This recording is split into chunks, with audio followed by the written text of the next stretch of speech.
Howdy, how are you doing, girls and guys? Here we are today. We are going to be talking about how to receive data that comes in the body of a post request.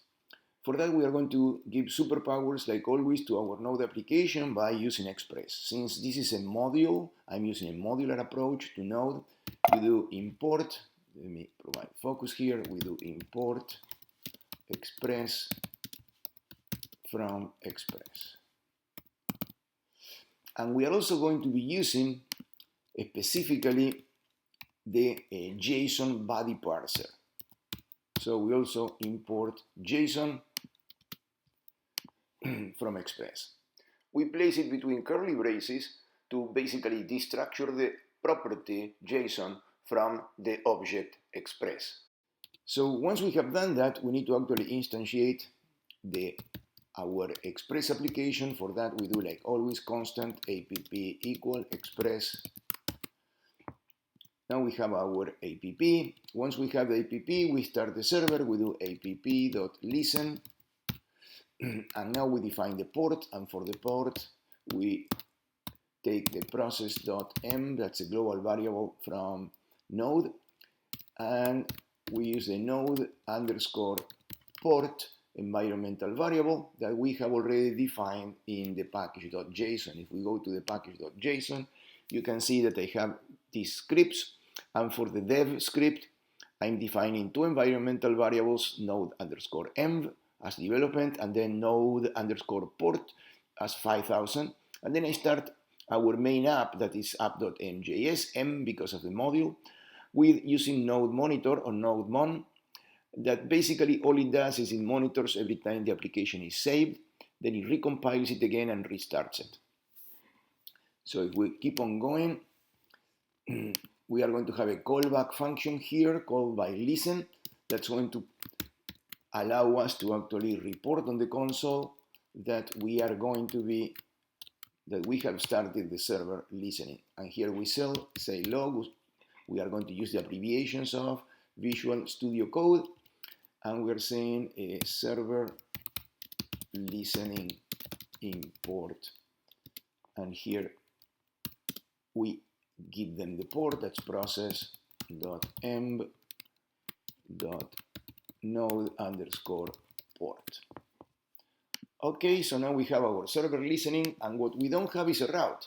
So let's provide a route for a post request.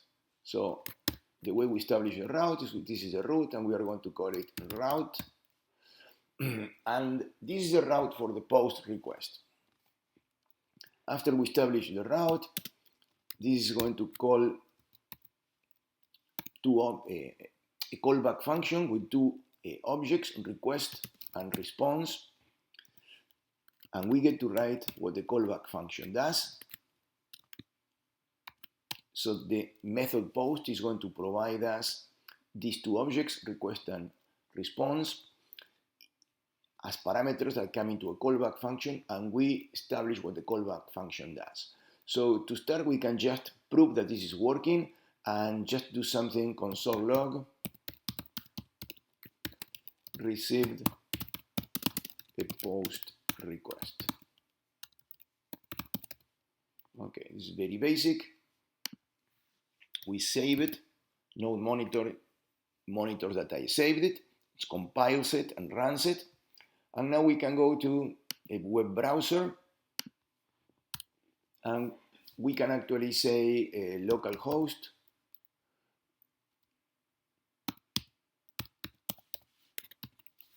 (5000) and we call this route. Okay, cannot get route. So what is the problem here? The problem here is that we don't have a get route. We have a post route. And for sending a post, we need to use something else. We can't do it from the browser, at least not easily. Let me show you that this is the case. If we get here and now we create another route, a get route, and we say route, okay, and now we use the callback function and the two objects that the callback function is going to provide us, the callback function for get request and response, and we write this callback function again, and we make it report that we receive a get request, we can do console log received a get request. Okay, so now we do have a route for get. If we do a refresh, oh, I forgot to save it, sorry. We need to save this. So NodeMon detects that it has been saved and recompiles and starts the application again. We refresh. And of course, this is never going to finish. But if we go to the, why doesn't it finish? Because we never respond to it. We never tell it that we are done. How do we respond? I'll show you. So here we say received a get request. Okay, we can read it in our console at the bottom that we did receive indeed a get request. Before we didn't receive anything because we didn't have a route for a get request. So something we can do to finish this get request is to actually say here response dot status 200 because it was a valid thing, and then send something to the browser, like it could be just a simple hi, got your get. Okay, so now we save, and here we have it, hi, got your get, when we simply send a get to that route. But if we want to send a post, we need to do something else. We need to use Postman. So how do we use Postman? I'm going to show you. If we go now here and we create a new tab, and we do www.postman.com, okay. Postman is an application that runs on the web and has the ability to send post requests. You will need to install it in your system, okay? I could do a video on installation of Postman. If you guys request that, please let me know in the comments. Otherwise, I'm going to assume that you can actually just follow the instructions and install it yourselves. Once you are in Postman and you have created your application, so once here in Postman, we go to my workspace. You may need to create one if you have just signed up. This is completely free. You don't need to upgrade it unless you are using this commercially and it starts making sense, which it could because it's a very useful tool for development. So you just go to my workspace. Once it's loaded, you're going to see on the upper right-hand side of the window the ability. This is the overview. We can just close it, and then you just create a new tab. And this allows you to start a new sequence or a new request. And here it keeps your history of what you have been doing before, in case you want to repeat some of what you have been doing. So here you select what type of request you want to send. Okay, we want to send a post request. Okay, here it tells you the request URL. For localhost, you may be forced to install the terminal, the local console in your machine. You do that and that's it, then you keep on using the web interface, but it uses that console to actually send the localhost requests. In our case, it will be localhost 5000, and it will be, we said the route was route. Okay, and we don't need to add anything to the body because we are not reading it, we just need to send the post request. And then we see sending the request. Remember, we didn't program any response, so it's never going to finish because it doesn't get the response. It thinks it's waiting for it to finish. But if we go to our console, we are going to see received a post request because this time it went through this route, the post route. If we want the post request to finish, we need to send a response. So we can say response.status 200 .send, and there we say, for instance, hi, got your post. Let's be creative and say thanks. Anyway, so now that we have that, we save it, it recompiles and reruns it, we are ready, and we send another post request. See? And here it tells you the response it got. Hi, got your post, thanks. Of course, in our console, all we are going to see is received your post, because we didn't program anything else. But we can be more sophisticated here. We can say, for instance, before the response, we can say console log received a, and here, rather than saying post request, we read what type of request we got, and we can say request.method, okay, and this tells us,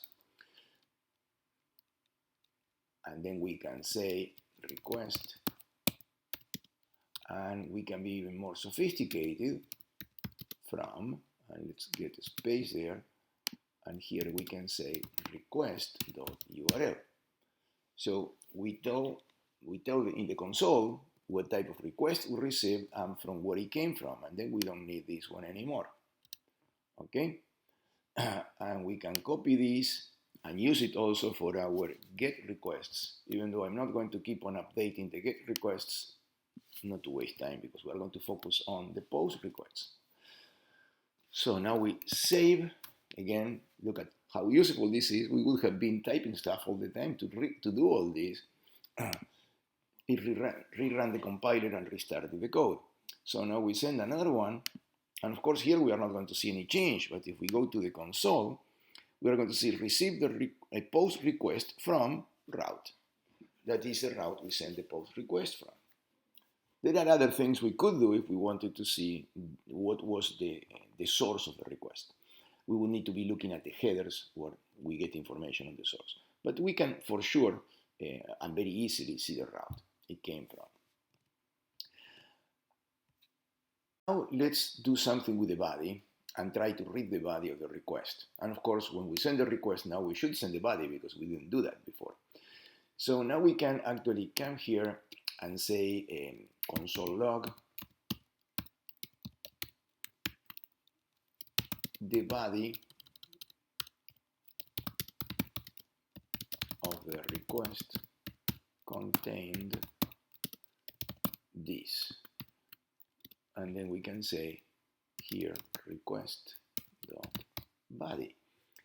But for having the body parsed, okay, so incorporated into the request method, we need to use another Express superpower, that is JSON, and we need to tell, okay, we need to tell the application, or we need to tell Express to use JSON everywhere. So we do app use JSON. And it's always pretty convenient to set up a limit so you know what is the maximum JSON size that you're going to handle. And for that, you just pass an object that says limit, for instance, 50 megabytes. Okay, this is just for illustration purposes only. You can set up your limit to whatever you want, or you can stay with the default limit. So in this particular case, now that we have the JSON, what JSON is going to do is, and by doing it this way, app use, we say all the time, any route, when whatever comes here, parse it with JSON with a limit of 50 megabytes and incorporate the body into request.body object. Okay, if we don't do that, the request.body object is going to be undefined. There's going to be nothing there. So let's now save this, and we have a console log of the body. So we go now here to our post request, and we need to add a body to it, okay? So how do we incorporate a body into our request? Okay, very simple.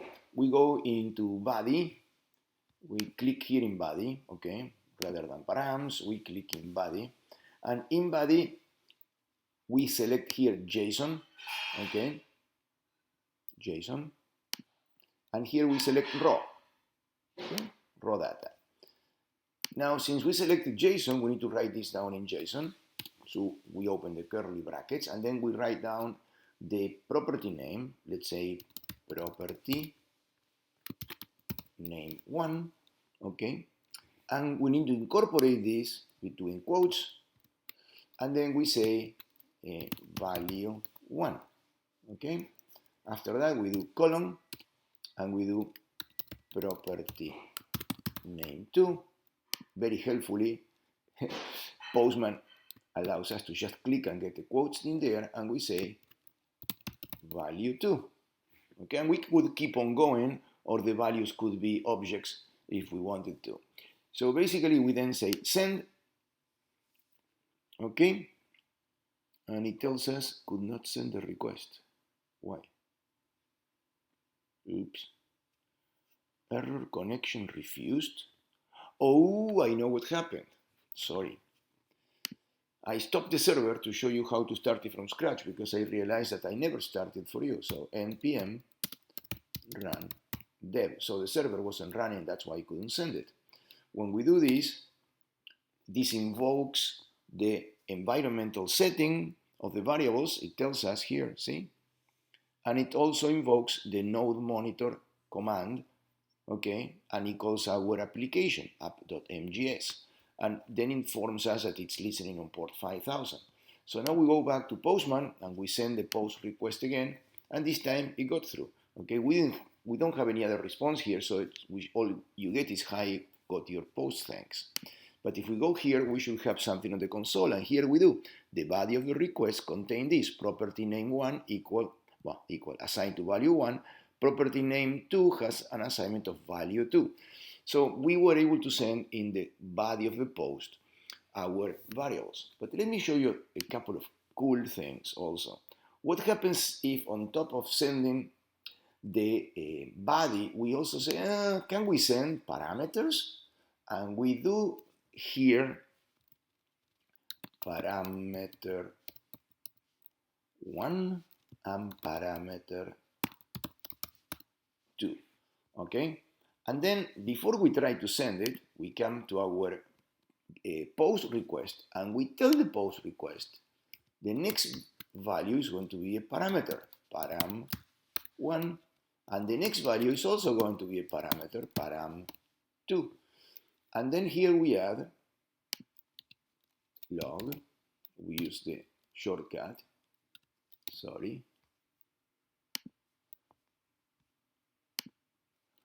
and then we say param1 space, and we say, sorry, request.params.param1, okay? And now we just copy and paste, Command C, Command B, and we say param2, param2. So basically we tell now our post route that we are going to be receiving some parameters in the route on top of the body. Okay, I'm going to keep the body there, but I'm going to add a couple of parameters. We go to Postman, and I have already incorporated the parameters, parameter 1, parameter 2. So now we send our post request, and we get a character set error. Interesting. I have no idea why. So let's go back.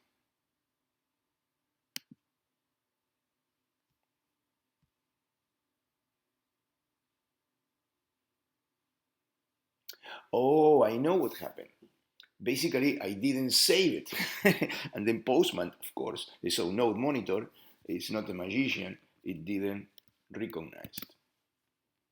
So we save the file, and once we save the file, it's listening with our new route that basically considers that we're going to be receiving two parameters. So now we send the post request with two parameters, parameter 1 and parameter 2. This time it gets through, and we go back here and we say parameter 1, parameter 1, parameter 2, parameter 2. So it's important to realize that even with the post requests, you can send parameters in the URL.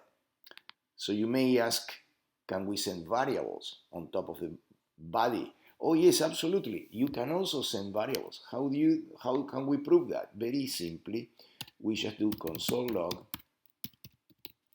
and we are going to say var1,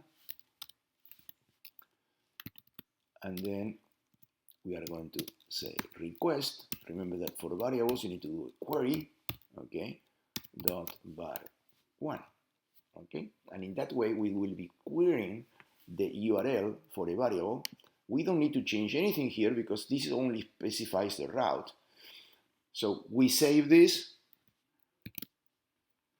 After we save, recompiles, reruns, we come here and we add question mark to the line variable 1 equal I am variable 1. Could be anything else, but and we send the request. So we add the variable in the URL. When we do that, it accepts it, responds, and when we come here, we see variable 1, I am variable 1. So you can actually send parameters and variables in the URL in a post request on top of the body. Let's do a more complicated body now that we have all this sophistication. And in our body, we have property name value 1, property name value 2. Let's add a property name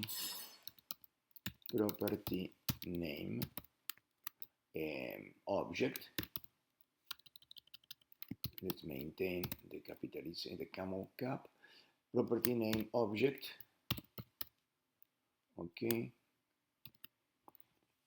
And I'm missing here, this time it didn't propose it to me. Okay. And for that, we are going to do, I don't know, prop 1 cabbage, prop 2 lettuce. Okay, doesn't matter. And now we are going to do this, do this, do this, and do this. And we send it. We got it, and let's see what came on the other side. Look at this, property name 1, value 1, property name 2, value 2, property name object, cabbage, prop 2, lettuce. So you can send complex objects, it will work, okay? Just wanted to show how this ends up. I hope you appreciated this and you enjoy using it. You can now send information and receive it in your server, no problem.